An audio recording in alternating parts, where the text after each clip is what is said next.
Hello, hi. Once again, this is yours truly, Clarissa Talaga for Lifestyle Lucena. And today is the 18th of September 2009. Oh, by the way, advertisement lang. And I am interested also. There is an ongoing sale today at SM Lucena. Ayan na, free. Free, free ad, free promotion. I hope to drop by. Wala, titingin lang. And I know I will be putting myself to harm's way dahil nagdidelikado ang aking wallet. I'll just look around and hang on. By the grace of God, I can hold on to my will, not to give in to unnecessary shopping.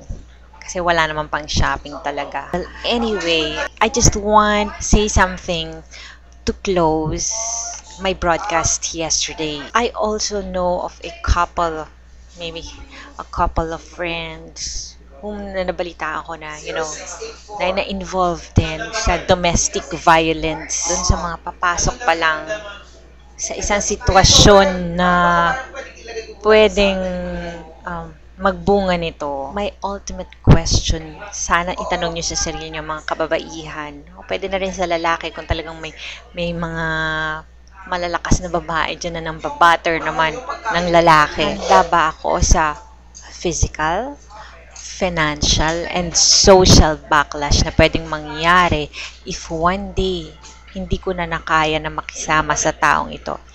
Why did I say financial? Diba? Physical, ando na talagang sabihin na natin the physical power men, talaga namang mas malakas sila sa babae. Diba? Physically, the grip and the power of their arms, their clenched fist, mas malakas siya talaga sa babae.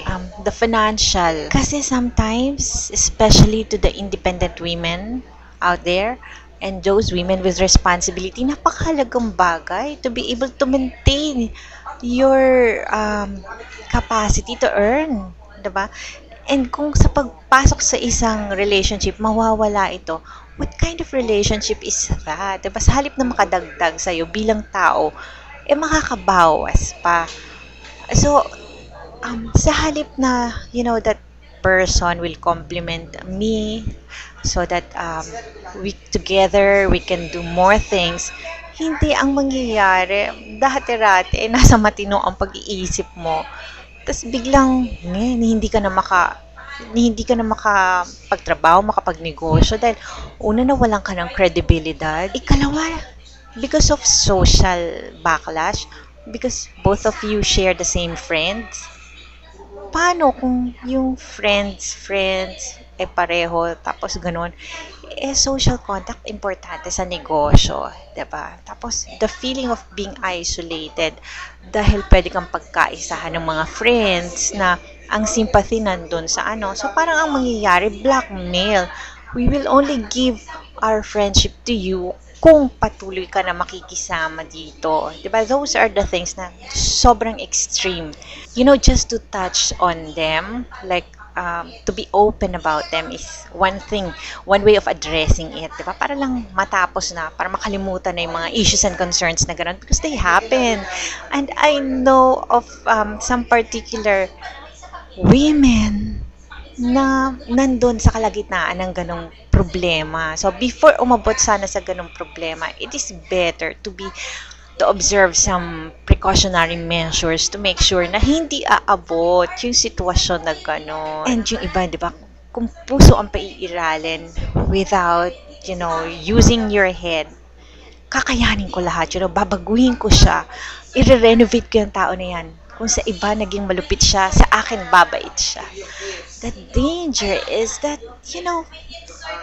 kung may mga babae na ganun, and they have a right to choose whatever they want for their life, way of looking at it is, kung kaya ng ibang babae, siguro nga maraming babae na na makikita yung advantage over the disadvantage, and the benefit versus the risks, diba? So, I should not be looking at their own capacity, at their own way of thinking, their own perspective, in as much as The question is, ako ba? Gusto ko bang kayanin? Kung kaya ko ba? Gusto ko bang kayanin?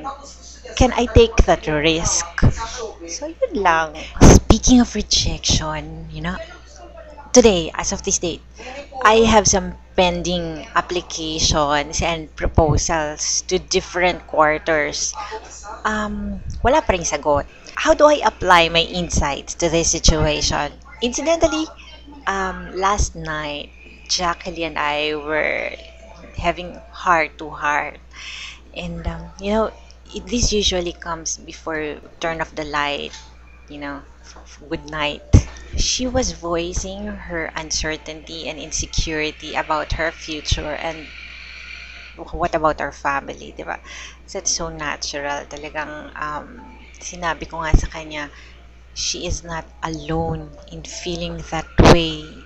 And mabuti talaga na napapag-usapan yung ganon. In my beliefs, after, we discussed where it's coming from, it all boils down to the question whether there is a God and what role does God play in her life.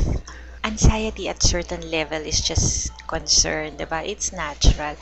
But if blinds her other possibilities that and it reaches the point wherein her anxiety adversely affects her quality of life, then it becomes a medical case. If it's a medical case, then it's a legal case, diba? She cannot think straight in such a condition. It has to be addressed first. Diba? Making decisions out of fear is really, generally speaking, it's not a wise one and it wouldn't last. I, for one, being her guardian, should assess her. Ano naman, natulog siya na may ngiti. Ayun. Why is it so? Because every day we get to chisel away the bulk, the solid block of fear that can stand her way, diba? Thank God for that. My friends, let me put forward some beliefs of mine